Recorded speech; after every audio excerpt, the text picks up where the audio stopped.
afternoon to you. Earlier on today, apparently a woman rang the BBC and said she heard that there was a hurricane on the way. Well, if you're watching, don't worry, there isn't. But having said that, actually, the weather will become very windy, but most of the strong winds, incidentally, will be down over Spain and across into France as well. That weather report happened in 1987. Michael Fish was the BBC weather reporter, and if you didn't catch the beginning of that, he said somebody called into the BBC today and said that they heard a hurricane was on the way. Rest assured that isn't happening. The storm is all heading down towards Spain. That was what his weather report was in 1987.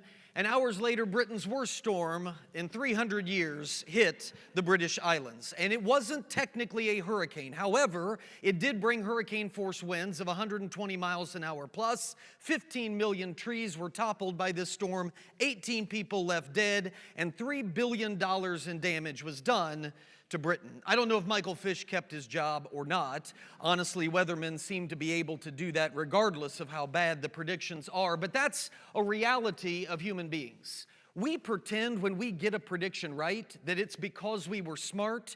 It's not. It's because we got extraordinarily lucky in our prediction. The reality is that we are really, really bad as human beings when we try to predict things in the future. I'll give you a couple examples. Michigan Savings Bank doesn't exist anymore, probably because of this.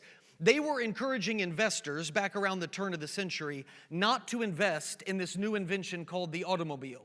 Why? This was their statement. The horse is here to stay. The automobile is only a novelty. Right. Kind of missed the prediction. Also, some of you maybe have heard of Decca Records. Decca Records was a record company. In the 1960s, this was their official rejection notice to 4 guys from Britain in 1962. The Beatles have no future in show business. I'm assuming most of you have heard of the Beatles. I'm wondering, has anyone heard of Decca Records? That's the point, right? I think Decca Records, the guys that were involved, invented a machine that kicked them in the rear ends every morning that they woke up from this point forward. Decca Records got it wrong. Also, Microsoft CEO. I don't know if you remember back in 2007 when Steve Jobs and Apple was releasing the iPhone. This was the reaction of Microsoft CEO Steve Ballmer when he heard that Apple was releasing this. Can we play this clip, please? What was your first reaction when you saw that? $500 fully subsidized with a plan? I said, that is the most expensive phone in the world, and it doesn't appeal to business customers because it doesn't have a keyboard, which makes it not a very good email machine. Yeah, nailed that one. I mean, who's going to carry around a phone that doesn't expand into a keyboard that you can send emails on? Obviously, Steve was on top of it. Now, here's the reality, and this is what we need to understand. Bad predictions that human beings make most of the time are not malicious. Michael Fish was not trying to injure people when he said, oh, no, there's not going to be a hurricane. You're going to be fine. Go out and enjoy the weather. He wasn't intending to be malicious. And Steve Ballmer was not trying to be malicious when he said, no, nobody's going to buy a $500, or what are we up to now, $900,000 phone that we just finance with a second mortgage on our house to be able to carry the phone around. Here's the reality. We are human beings, and human beings are very limited in our understanding. We don't see the big picture. We certainly don't see into the future, and we don't know what people are going to be into in another 5 minutes, no less 5 years. That's one reason that you all got out of bed on a morning like this, when it is insanely cold, so much so that, well, it's insanely cold, and you came to this building to worship Jesus. Okay, this is one of there's a lot of reasons, but this is one of the reasons because, and every time Christmas rolls around, I'm always, there's so many different ways that you can take Christmas series and all of that, but I'm always consciously aware that there are people who attend at this time of year who don't normally attend. And it's because they're not really sold on this whole idea of Christianity. They think, okay, well, I'll go and I'll hear some nice stories and nice things. But there is a reason why we get out of bed every Sunday morning and come here to worship the King of Kings. And the reality is, you like that explosion. I made it just for those of you who are visiting. There is a fundamental difference between who we are as Christians and what every other belief system in the world offers. Every other religion of man, I don't care which one you want to pick, every single one of man's religions has a main character. Maybe it's Muhammad, Maybe it's Buddha. What was it? Siddhartha Gautama or something like that. Guru Nanak, he's the guy behind Sikhism. Zoroaster, who was Zoroastrianism, clever name. Then Joseph Smith, who started Mormonism, or Lao Tzu, who started Taoism. Whatever religion you want to pick has a main character. This main character comes along and they tell everyone a story. Muhammad tells everyone a story. Joseph Smith tells everyone a story. And what story is that? I'm going to go back because you were very impressed with the graphics. I could see it on your face. Watch how this goes. And it fits perfectly. Amazing. And here's what the story is. The story is about something that character says, God told me. God spoke to me and told me that I am going to lead this movement and you all ought to follow what I'm doing. Every religion of man, that's how it starts. And Christianity is 100%, completely and utterly unique to the world. Why? Here's what Christianity is. Christianity begins with a multitude of voices. We're talking kings and fishermen and shepherds and statesmen and poets and priests and soldiers and slaves across every social class, across every ethnicity, across every continent where there was man at that point in time. Multiple voices, and all of those voices are claiming God is speaking to me, and God is telling me what? God is telling them, it's going to do it again, God is telling them about a coming main character. I'm not the main character. God is speaking and telling me there is a main character who is on his way, and then we spend decades and centuries as history finally catches up with what God had said was going to happen. These predictions that are impossible. Before the main character ever arrives on the scene in our faith, before he ever shows up, what do we have? We have dozens of authors across a period of time, more than 1,000 years. These authors don't know each other. In multiple cultures and languages, they don't speak the same language. They're writing hundreds and hundreds of prophecies about a main character who had not yet appeared. He wasn't here yet. They aren't the main character. What are they? They're heralds. They're people saying, I don't know what's going on, but God's speaking to me and he's telling me to write this down. And he's saying that he's sending a main character, and when he gets here, this is what it's going to be. These guys are not writing and saying, God told me to teach you something. God told me that you should follow me in doing this, that, or the other. This is not Muhammad. This is not Lao Tzu. This is not Buddha. These are people saying, God told me to tell you that someone is on his way, someone who will teach you. And here are the things that you should be looking for. And when you see them, then you'll know it's him. That's what Christianity is. Christianity's main character who comes along 2,000 years ago claims that he is fulfilling an existing story that validates his claims. Go back and look at what was said. Do I or do I not fit what was predicted? Let me show you what I mean. If you got your Bibles, I want you to flip to Isaiah, the 7th chapter. Isaiah chapter 7. I'm going to give you a second to get there. Isaiah 7. And I want to read the first 2 verses of Isaiah 7. It's got a lot of cool names in it, so that's exciting. When Ahaz, son of Jotham, son of Uzziah, was king of Judah, King Rezin of Aram, and Pekah, son of Remaliah, king of Israel. You following all of that, right? Yes? Good. He marched up to fight against Jerusalem, but they could not overpower it. Verse 2. Now the house of David was told, Aram has allied itself with Ephraim. So the hearts of Ahaz and his people were shaken as the trees of the forest are shaken by the wind. All right, what's going on? Fun times now. It's a map, and we're all excited about maps of the ancient world. It's why you got out of bed to come and learn ancient geography. What you have here is the Middle East. And you'll notice here, I feel like a meteorologist right now. There is a cold front that is moving down. Anyway, this right here, this Assyria is the coming dominant power of the world. They're threatening everybody in their wake. And you will notice right over here, green and brown, these were God's people, and the country had split into the northern kingdom of Israel and the southern kingdom of Judah. The northern kingdom of Israel, southern kingdom, think of like the United States when we had the north and the south. Okay, anyway, so the kingdom of God is split into Israel in the north and Judah in the south. You're all still following me? You're all still with me? Great. there is an alliance that is formed between Aram and Israel. They're hoping that they can ally together to be able to ward off the coming attack of Assyria. Assyria's strong, they're tough, they're me, all right? And then you've got Johnny and Jason who are like, oh no, he's coming, so we got to ally together, and if we marshal our troops, we might be able to stop this unstoppable force that is Peter Heck. All right, so anyway, they try to form this alliance. Now, we're not quite done because Judah is asked to join this alliance. They're hoping, did you see how it expanded? They're hoping to grow this alliance so they can then resist Assyria. That's the background for what is happening in these pages. Judah's king, Ahaz, doesn't want any part of this. They don't want to be allied with Johnny and Jason. You've seen them. There's no way they want to join something like that. So Judah is staying out of the fray. And so what are these two countries doing? They are now attacking Judah to try to do what? This is what they're doing. When Judah refuses, Israel and Aram attack Jerusalem. That's the capital city of Judah. What they're hoping to do is depose King Ahaz and install a puppet ruler that then will join with them in fighting Assyria. You got it?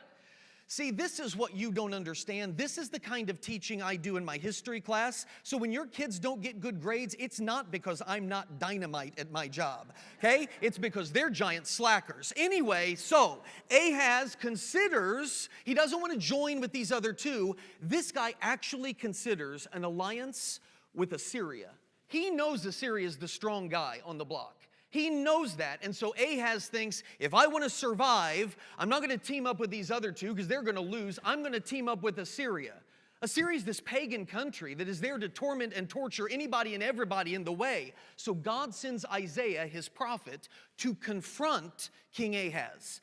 That's what's happening in chapter 7. Isaiah is going to tell Ahaz, do not ally with Assyria. They're the bad guys. Trust God to take care of you. That's what he's saying in chapter 7. You can trust God and his promises. He will care for you and protect you. That gets us to Isaiah 7, verses 10 through 12. Again, the Lord spoke to Ahaz. Hang on. Okay. Ask the Lord your God for a sign, whether in the deepest depths or in the highest heights. But Ahaz said, now listen to this. This is classic. I will not ask. I will not put the Lord to the test. What up? Okay, listen. God is giving Ahaz a chance to trust him.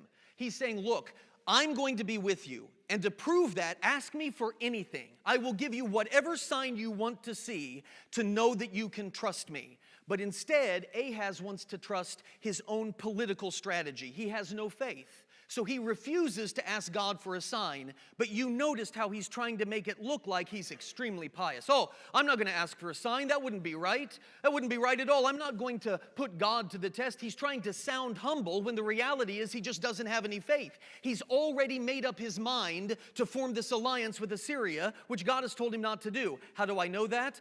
Wild how the Bible, written in different places by different authors in different continents and different languages, happens to answer those very questions. If you go to the book of 2 Kings, you'll read exactly what Ahaz was doing. Ahaz sent messages to Tiglath-Pileser, great name, wanted that for Grayson. Jenny said no. Tiglath-Pileser, king of Assyria, I am your servant and vassal. This is the king of Judah prostrating himself before this punk king of Assyria.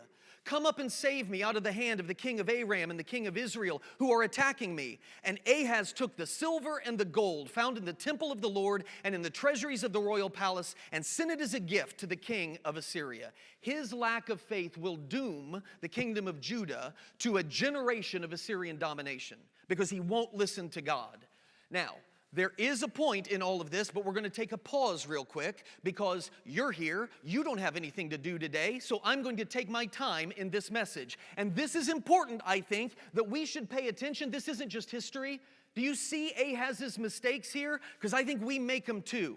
Number one, Ahaz's hope is in the strength of a superpower, a political kingdom, rather than in the promise of an invisible God. Are we guilty of this, Christians?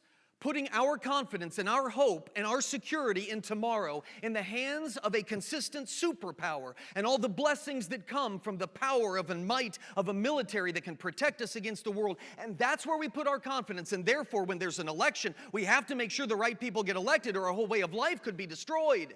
Are we doing exactly what Ahaz did? Also, notice how Ahaz fears accountability.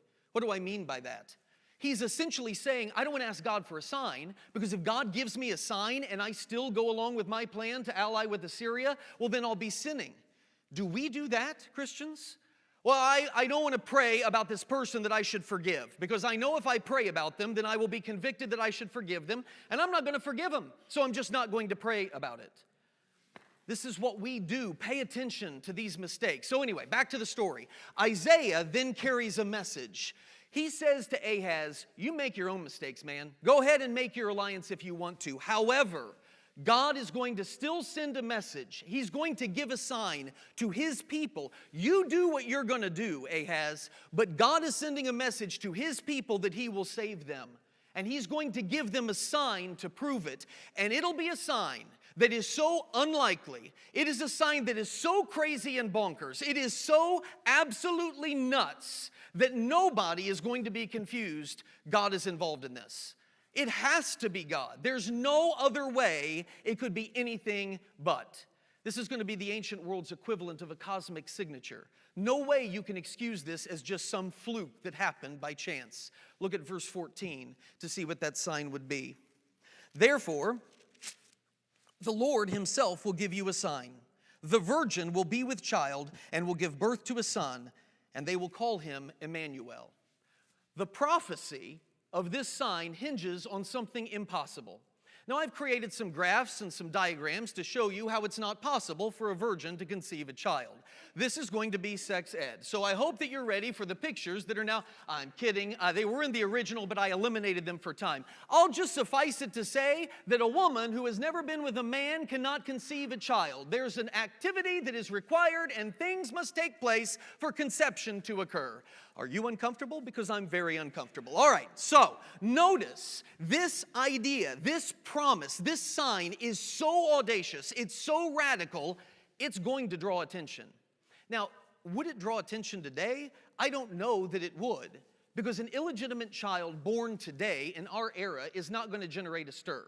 In fact, it's kind of something that we come to expect. Children who don't have legitimate fathers, children being born out of wedlock. But in this culture, in this time, for a woman, you remember what was going to happen to Mary, yes? Before Joseph decided to divorce her quietly, well, she was going to be stoned to death. This was a huge scandal for something like this to occur. And that outrage, God knew this, is going to leave a mark in the history books that would corroborate exactly what we're claiming Jesus was.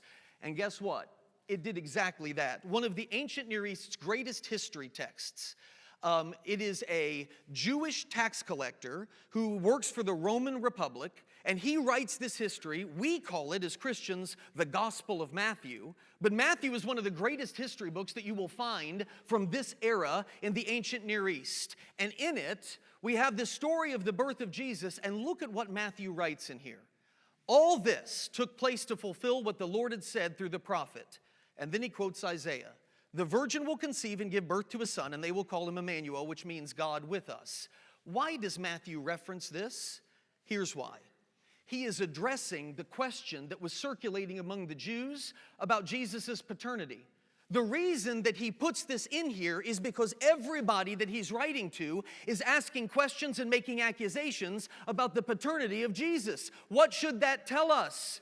That this obviously was something that was unusual and bizarre. His critics call him an illegitimate child. If you go to the book of John, you will see those Jews who are protesting, following Jesus, say, well, we are not illegitimate children. What are they saying of Jesus? He's an illegitimate child. You don't have a dad. Do you see what God has done? He's using the critics of Jesus to validate one of the central claims. They are using his lack of an earthly father as an insult against him, and it is preserved for us so that we can see this is exactly the central claim of Christianity that is now confirmed by the people that don't want to confirm it. I love that. I get really excited about this stuff, and some of you are there with me, and some of you are not faking it good enough. You're going to have to do better than that. This is such a verifying proof of a central tenet of Christianity, of Jesus' identity. You know what skeptics used to say? I'm going to tell you, but I'm so excited. I have like cotton mouth. Hang on. Spitting cotton balls. This is what they used to say. They used to say, Christians later added this prophecy to what Isaiah said. Isaiah didn't really say this, but they added it later. Okay, now it's time for a timeline, all right? You had a map, and now you get a timeline. It's just like the best day of your life. That's us in 2025, represented by the stick figure. Now, I didn't want it to be so impersonal. Last week when Johnny preached, you remember when he had the rogues gallery of the four of us up there, the mug shots of me and Jason and Johnny and Jonathan? I felt bad because we have a worship minister that didn't get included. Kyle was not on there. So Kyle will be representing all of humanity today. This is us in 2025, okay? Kyle is representing all of us here studying the scriptures in 2025. Now, back here, and it's really around 4 or 5 BC because I got the calendar wrong, but it doesn't matter. We'll say around year 0 is baby Jesus, okay? We are studying something that happened 2,000 years ago. Now, Isaiah, when he makes his prophecies, this is Isaiah here, and he is prophesying about 700 years before Jesus shows up.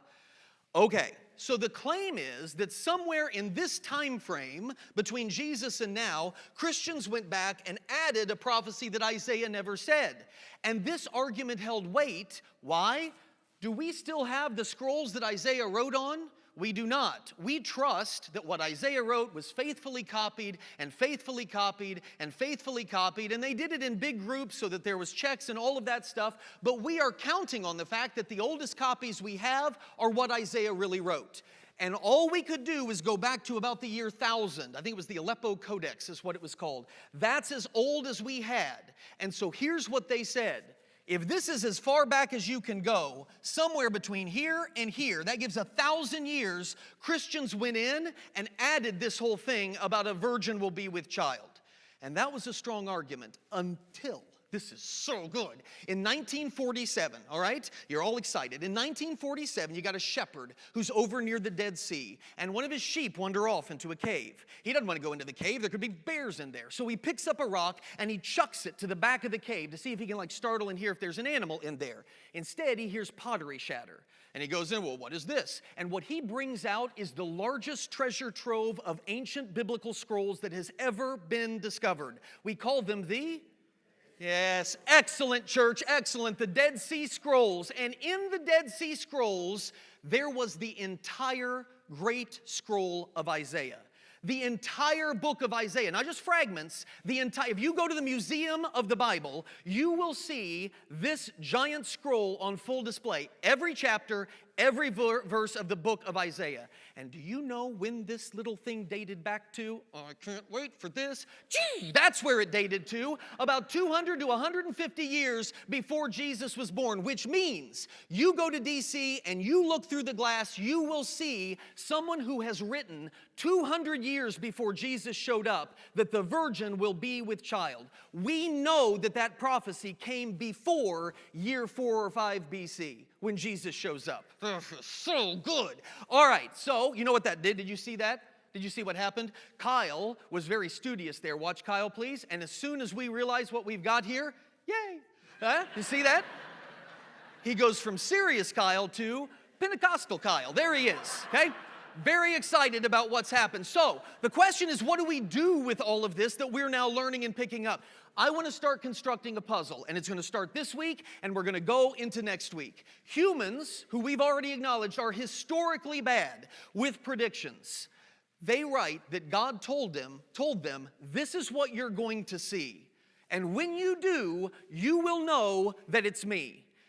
Piece number 1. God is promised to deliver and save his people will be fulfilled in a baby boy that will be born to a virgin. That's puzzle piece number 1. By the way, no one will ever claim, no one will ever suggest, no one will ever prove paternity for Jesus. Now, there's more. That's just puzzle piece number 1. Isaiah introduced us to what the sign would be.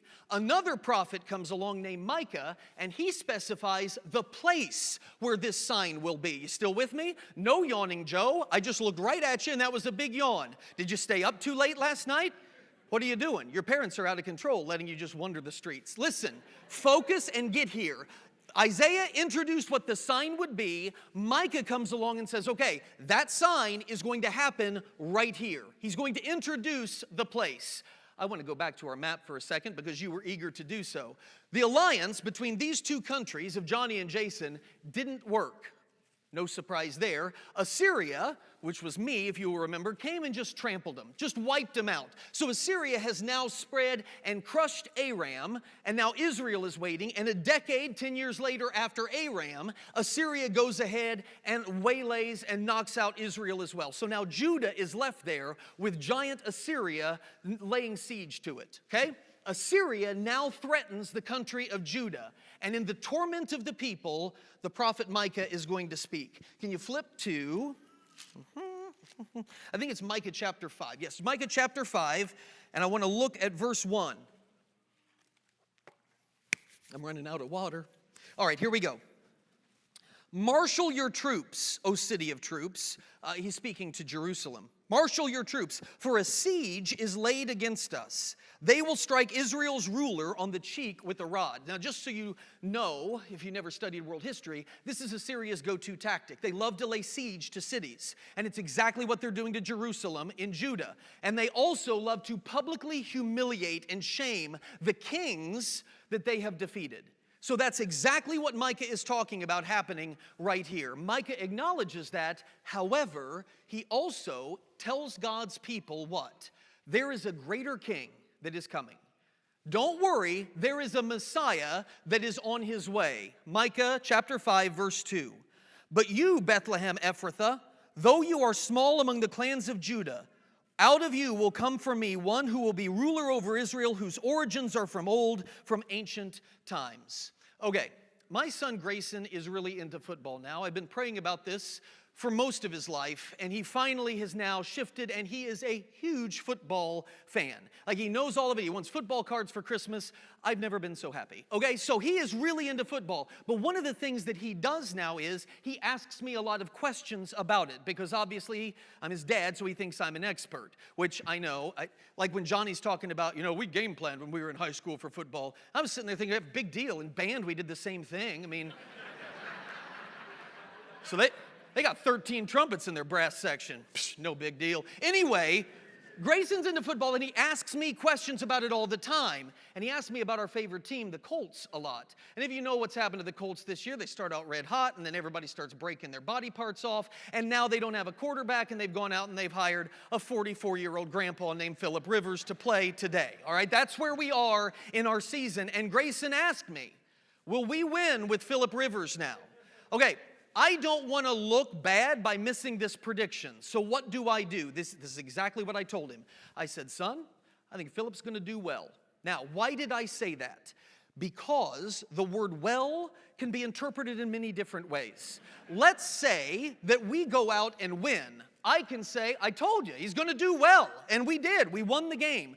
Let's say he goes out, he doesn't have a great game, but he doesn't get hurt and everything's fine. He manages the game well. That's what I meant. I didn't say we're going to win, son. I mean, this guy, he's got a grandkid, so he did well given the condition.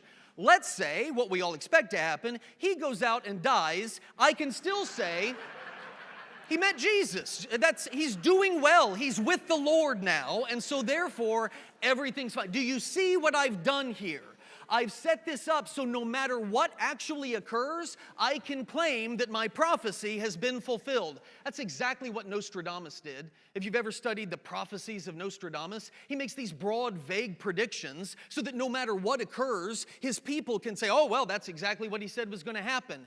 I want you to understand that is not at all what Micah has done here. This is almost an absurdly specific prophecy that he is giving. Did you notice it said Bethlehem Ephrathah? There's a reason it says Bethlehem Ephrathah, because there are other Bethlehems in the ancient world that are actually bigger than Bethlehem Ephrathah. There's one just to the north that anybody might think, well, this could be where they're saying, and so that gives some leeway. This king could come from any of these Bethlehems. No, it can't. Micah said Bethlehem Ephrathah. This is putting your credibility on the line with GPS pinpoint accuracy. This is a rural backwater with 400 people. If you haven't figured it out, Greentown is 6 times bigger than that. And you know on most maps, Greentown does not show up. And we're 6 times bigger than what this Bethlehem Ephrathah would be. So let's go back to our history text, back to Matthew. After Jesus was born in Bethlehem in Judea during the reign of King Herod, Magi from the east came to Jerusalem and asked, "Where is the one who has been born King of the Jews? We saw his star when it rose and have come to worship him." These are pagans from the east. When King Herod heard this, he was disturbed, and all Jerusalem with him. When he had called together all the people's chief priests and teachers of the law, he asked them where the Messiah was to be born. "In Bethlehem in Judea," they replied, "for this is what the prophet has written." And here's Micah. "But you, Bethlehem, in the land of Judah, are by no means least among the rulers of Judah, for out of you will come a ruler who will shepherd my people Israel."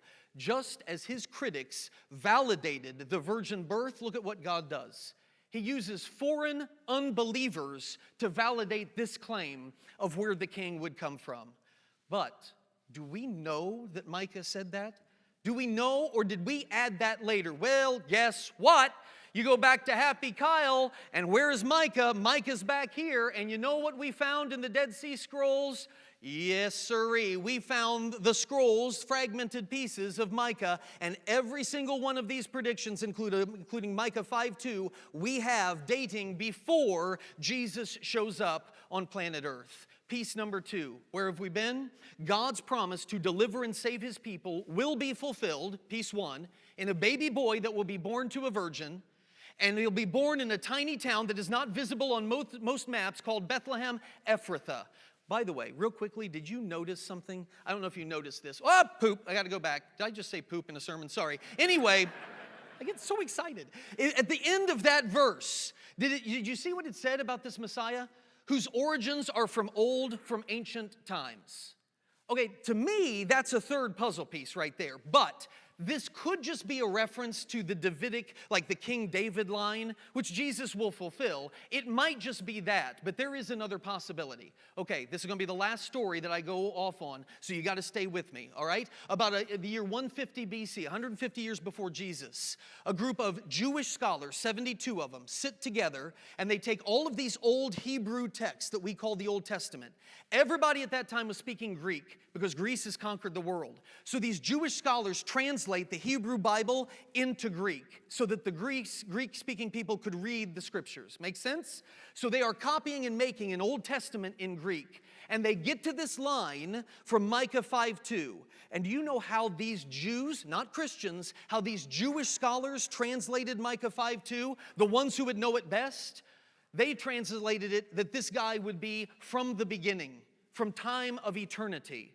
That's how they interpreted it. So to me, that seems to add a third piece, but I don't want to assume. I don't want to assume, and instead, let's go back to Isaiah for the third piece. We know the context, so you're just going to flip back there real quick, and we're going to Isaiah chapter 9. Don't act like you're tired, you're fine. Isaiah chapter 9, and I want to look at verses 6 and 7.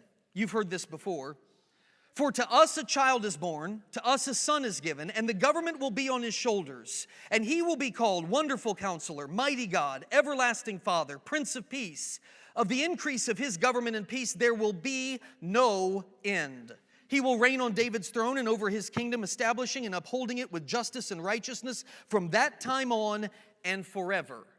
That's the prophecy that is made. There are 3 astonishing claims right there. What is it? This king will be 100% human. He will be born in the flesh. He will be an actual human being. Secondly, the people will regard this human being as divine. And if there's one thing Jewish people don't do, it's throw this label of divine around. They don't even write the name of God. They don't feel entitled to do that. So when they say they're going to call this guy divine, something's going on there. And the third claim is, he will rule forever. Well, that can't be a human being, because human beings die. Human kingdoms fade away. That's why when this prophecy is given, nobody understands what in the world does this even mean. Piece number 3. God's promise to deliver and save his people will be fulfilled in a baby boy that will be born to a virgin. Piece 2. And born in a tiny town named Bethlehem Ephrathah. And piece 3. And this baby boy born in Bethlehem Ephrathah will be called by people Eternal God. These pieces are coming together, and these pieces were all pronounced before Jesus ever shows up on the scene. All right, what we have here, is God promising to deliver his people and give a sign in a way that is biologically impossible. You can't create a child like that. And born in a tiny town, Bethlehem Ephrathah, that is statistically very improbable coming from that small of a town. who will be called an eternal God, that is historically unachievable. I'm super excited about this, but I can't even tell you what is coming next week. It already gives me chills because we're going to finish off this puzzle next week, and I'm eager. I kind of want to just give the message now, but there would be a riot. So let me simply finish this way and say this to all of you, and I think you know this. There are so many things in this world that you can believe in. So many things that you can put your confidence and your trust in. I just need us to understand that only Jesus stands as the promise God made and the prophecy that God kept and the hope that God gave to humanity. Only Jesus fulfills that reality. Father God, I thank you for your truth. I thank you for loving us and speaking to us through the pages of history. Through human beings who gave prophecies that never could come true if you were not behind them. Father, it is faith building, it is encouraging, and I pray for those who are still resistant to this message because they, like Ahaz, want to be king of their own universe and they want to make their own decisions and make their own rules, Father. I pray that they would see where that road ends and instead would put their confidence and their trust in the only one who is worthy of it, your Son Jesus, in whose name we pray all these things. And all God's people said, amen.